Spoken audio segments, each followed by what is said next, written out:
एक छोटे से गांव में रामदास अपनी बीवी, बेटे और बहू के साथ खुश रहता था।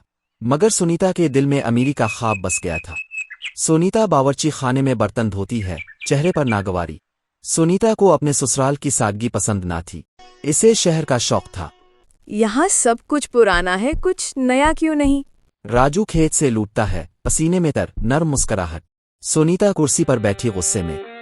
सुनीता, सुकून दौलत से ज्यादा अहम है। माँ बाप की दुआएं सबसे बड़ी दौलत हैं। दुआओं से जेवर नहीं मिलते।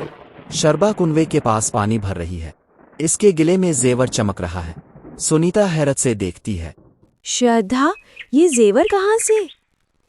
मेहनत और सब्र से बहन, जल्दी का फल मीठा नहीं होता।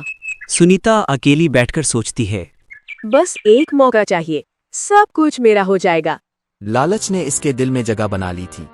सनीता अलमारी खोलती है, रामदास की छोटी सी पिटारी देखती है। उसमें कुछ सोने के सिक्के हैं। सनीता दिल में, अगर ये मेरे हाथ लग जाए तो मेरी किस्मत बदल जाए।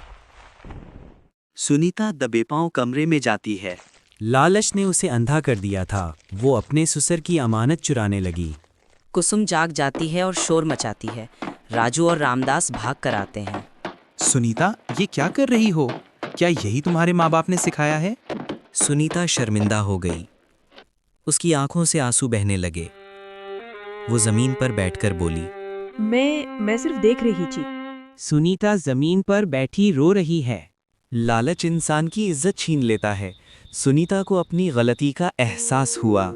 माँ, अबू, मैं माफी चाहती हूँ, मैं गलत थी। किस्म, हम सब तुम्हारे साथ हैं बेटी। अब मैं समझ गई अब्बू। सुबह का वक्त। सुनीता खेत में राजू के साथ काम कर रही है, चेहरे पर सुकून। सुनीता ने समझ लिया कि इज्जत और मेहनत सबसे बड़ी दौलत है। रामदास और कुसुम खुशी से देख रहे हैं। राजू सुनीता के पास। हर दिन एक नया सबक सिखाता है।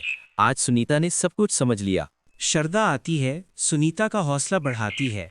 देखा, सब्र और मेहनत हमेशा काम आती है। शरदा सुनीता के साथ हंस रही है। वक्त गुजरता गया और सुनीता का घर फिर से खुशियों से भर गया।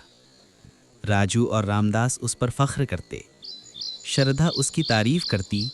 लालच आंखों पर पर्दा डाल देता है, मगर तौबा इंसान को रोशनी दिखाती है। घर के सहन में सब इकट्ठे, खुश खुरम।